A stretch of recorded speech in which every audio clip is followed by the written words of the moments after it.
কিছু মানুষ থাকে যাদের স্বপ্নটা ছোট না, কিন্তু সাধ্যটা ছোট। রহিম ভাইয়ের কথা বলবো আজ। একজন সাধারণ মানুষ, কিন্তু বুকে ছিল এক অসাধারণ স্বপ্ন। প্রতি মাসে কিছু টাকা তুলে রাখতেন ছোট্ট একটা মাটির হাঁড়িতে, গায়ে লেখা হজের টাকা। সারাদিন পরিশ্রম করতেন মাঠে, কখনো সবজি বেচতেন হাটে। রোদ হোক বৃষ্টি হোক থামতেন না। কাউকে কম দিতেন না, বেশি নিতেন না। এটাই ছিল তার ব্যবসার নীতি। নিন, এ কোটি কত দাম? অনেক ধন্যবাদ রহিম ভাই। সন্ধ্যায় ঘরে ফিরলে মেয়েটা দৌড়ে আসতো। সেই মুহূর্তটাই ছিল তার সবচেয়ে বড় পুরস্কার।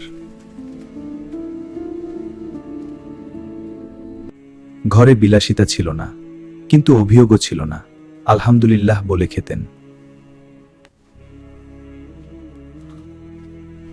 রাতে খাওয়ার পরে মাঝে মাঝে চুপ করে থাকতেন।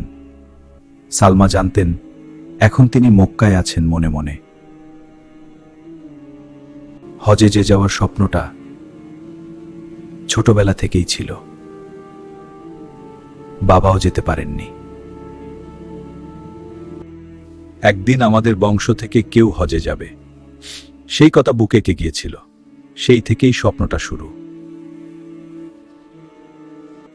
প্রতিদিন রাতে একটাই দোয়া করতেন, ইয়া আল্লাহ, তোমার ঘর দেখার তৌফিক দাও। বছরের পর বছর, মাস শেষে যা বাঁচত হাঁড়িতে রাখতেন। একটু একটু করে স্বপ্নটাও একটু একটু করে বড় হতো।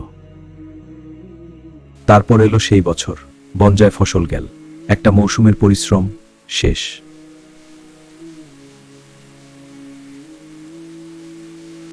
ঋণ করতে হলো, হাড়ি থেকে কিছু টাকা বের করতে হলো। সেই রাতে কথা হয়নি দুজনের। হাড়িটা প্রায় খালি, 3 বছরের জমানো, মাত্র কয়েকটা নোট পড়ে আছে।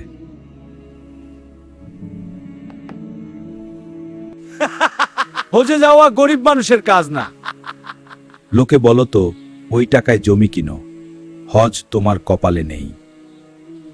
পাড়ার হাজী সাহেব ফিরে এলেন, সবাই ঘিরে ধরল। রহিম দূর থেকে দেখলেন, বুকে একটা কষ্ট চাপল।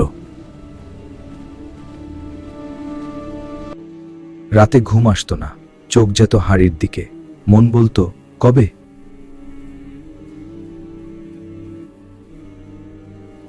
হার মানেননি, আবার শুরু করলেন। এবার আরো কম খরচ করে। বছর ঘুরল, আবার জমাতে শুরু করলেন। একটু একটু করে আবার। ছেলে রাফি ক্লাসে প্রথম হলো। সেদিন রহিম মিষ্টি কিনেছিলেন, নিজের জন্য না, ছেলের জন্য। মসজিদের পাশ দিয়ে যাওয়ার সময় সবসময় একটু থামতেন, মনে মনে বলতেন, ইয়া আল্লাহ, তোমার ঘরে নিয়ে যাও। 5 বছর পার হয়ে গেল, টাকা জমছে, কিন্তু আরো দরকার। একবার ধার চেয়েছিলেন একজনের কাছে, পাননি, চুপ করে ফিরে এসেছিলেন।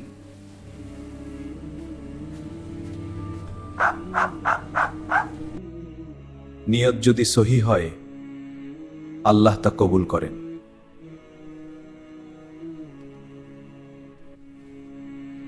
সেই কথাটা বুকে লাগলো। নিয়ত যদি সহি হয়, সে কি আমার নিয়ত জানে? সেই রাতে অনেকক্ষণ সিজদায় ছিলেন। কি বলেছিলেন কেউ জানে না, শুধু আল্লাহ জানেন। 7 বছর, শরীর ক্লান্ত, কিন্তু নিয়ত একটুও ক্লান্ত হয়নি।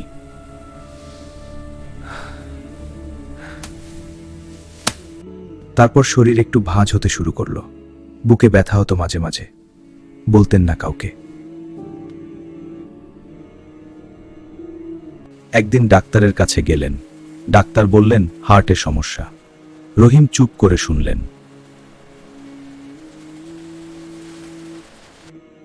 টাকা প্রায় হয়ে এসেছে, কিন্তু শরীর যাচ্ছে। আল্লাহ কি আমাকে নিয়ে যেতে চাইছেন? প্রতিদিন ফজরে যেতেন, হাঁটতে কষ্ট হতো, তবু যেতেন।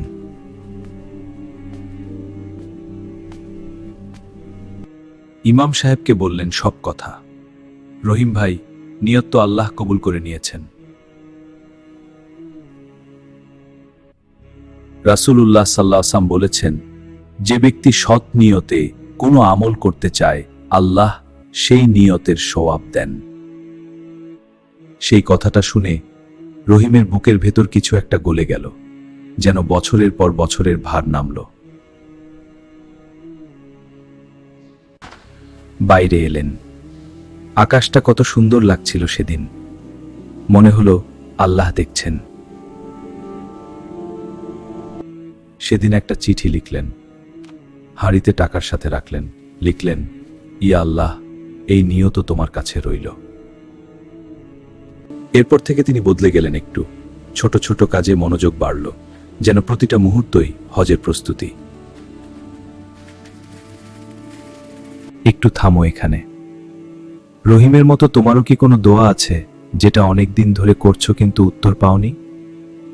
যদি বিশ্বাস করো আল্লাহ তার বান্দার নিয়ত দেখেন, তাহলে এখন কমেন্টে লেখো আমিন এবং ভিডিওটি লাইক করো। কয়েক মাস পরে শরীর আর মানল না, রাতে শুয়ে পড়লেন। ইমাম সাহেব দেখতে এলেন। আমার হজের টাকাটা ছেলেকে দিও, হয়তো সে যেতে পারবে। তার চেহারায় ভয় ছিল না, একটা শান্তি ছিল, যে শান্তি কষ্টের পরে আসে। ছেলেকে কাছে ডাকলেন, অনেক কথা বললেন, কিন্তু শেষে শুধু একটাই, নিয়ত সহি রাখিস, আল্লাহ দেখেন, আমি সাক্ষী।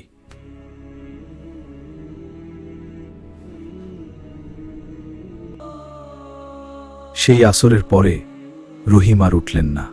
ইন্না লিল্লাহি ওয়া ইন্না ইলাইহি রাজিউন। পুরো গ্রাম জানাজায় এসেছিল, এমনকি যারা তাকে সেভাবে চিনত না। কিছু মানুষ আসে যাদের ডাকতে হয় না। রাফি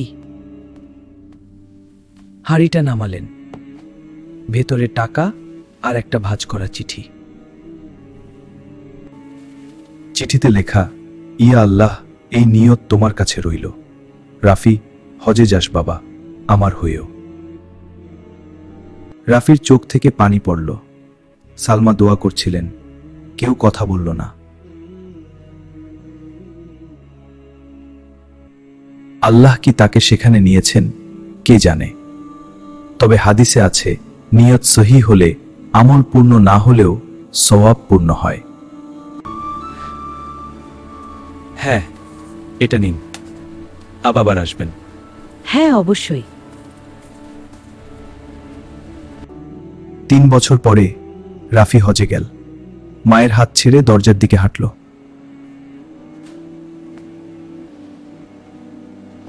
তাওয়াফের সময় হাতে ছিল বাবার চিঠিটা, বুকে ছিল 2 মানুষের নিয়ত। সে কাঁদতে কাঁদতে দোয়া করল, ইয়া আল্লাহ, আব্বু পৌঁছে গেছেন তো, তুমিই জানো। গ্রামে আজও মানুষ মনে করে রহিমকে, বলে সেই মানুষটা হজে যেতে পারেনি, কিন্তু আল্লাহ তাকে ঠিকই নিয়ে গেছেন। আল্লাহ নিয়ত দেখেন, কাজ নয়, অন্তরটা দেখেন।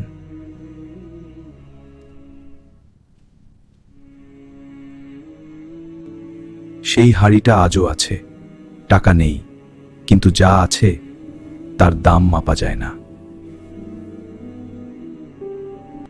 তুমি যদি এই মুহূর্তে কোনো স্বপ্ন বুকে নিয়ে বসে আছে, যদি কোনো দোয়া করতে করতে ক্লান্ত হয়ে পড়েছে, মনে রেখো রহিমের গল্প, আল্লাহ নিয়ত কবুল করেন, দেরি করেন না, সঠিক সময়ে দেন।